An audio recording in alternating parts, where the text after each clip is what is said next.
السلام علیکم ورحمۃ اللہ وبرکاتہ۔ آج کل فلسطین اور اسرائیل کا معاملہ بہت ہارڈ ایشو بنا ہوا ہے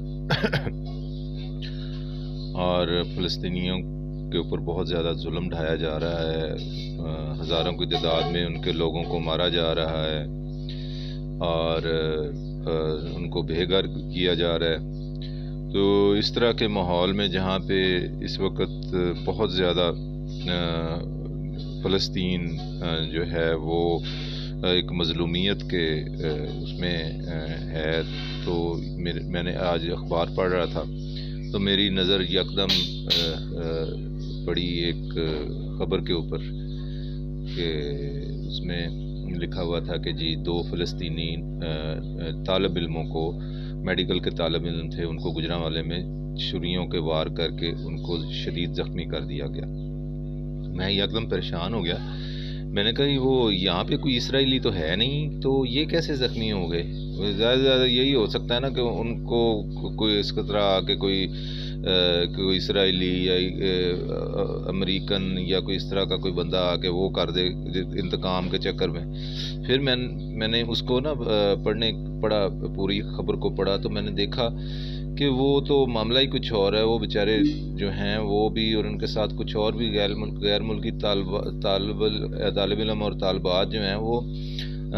میڈیکل کی تعلیم حاصل کرنے کے لیے گجرانوالے میں ٹھہرے ہوئے ہیں، میڈیکل کالج میں پڑھ رہے ہیں۔ تو وہاں کے لوکل جو لوگ لڑکے ہیں، کوئی انہوں نے جناب لڑکیوں کو چھیڑا اور چھیڑنے مطلب بدتمیزی کی۔ انہوں نے ان کو روکا جیسا کہ ایک غیرت مند آدمی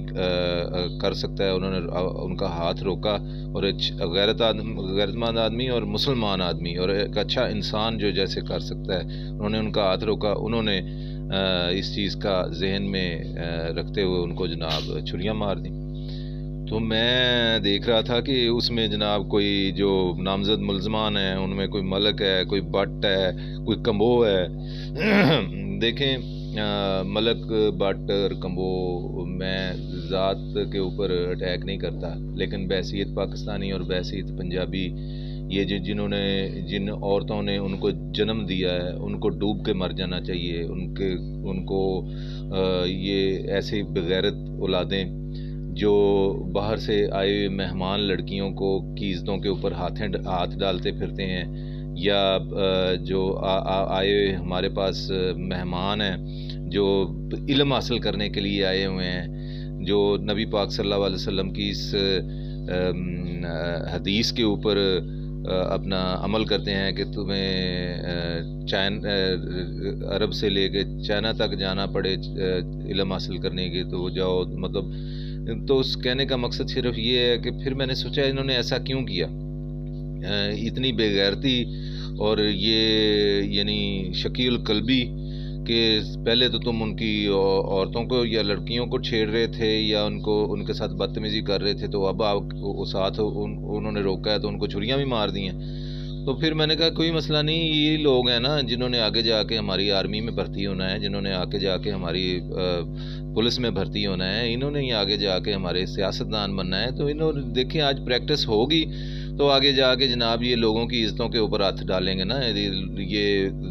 عوام کے ساتھ ظلم کریں گے، تو یہ بڑی اچھی بات ہے۔ ہمارے جو عوام ہیں ان کو بھی پتہ چلنا چاہیے کہ اب حکومت اور جمہوریت جو ہے نا لوگوں کی عزتیں اچھالنے کا اور بے گناہوں کو چھریاں مارنے کا نام ہے۔ تو میری بڑی درخواست ہے حکام بالا والا سے کہ جناب ان جو اباش نوجوان ہیں ان کو کچھ نہ کہا جائے، بلکہ ان کو آرمی کے جرنیل بنایا جائے، ان کو جناب اپنا سیاستدان بنایا جائے، پولیس میں ان کو بھرتی کیا جائے، وہ بھی افسر لیول پہ بھرتی کیا جائے، اور باقی سرکاری محکمہ میں بھرتی کیا جائے، تاکہ یہ فیوچر میں جا کے بڑے اچھے طریقے سے اپنی ماں بہنوں کی جناب عزتیں اچھال سکیں اور اپنے حرام کے جنے ہونے کا ثبوت دے سکیں۔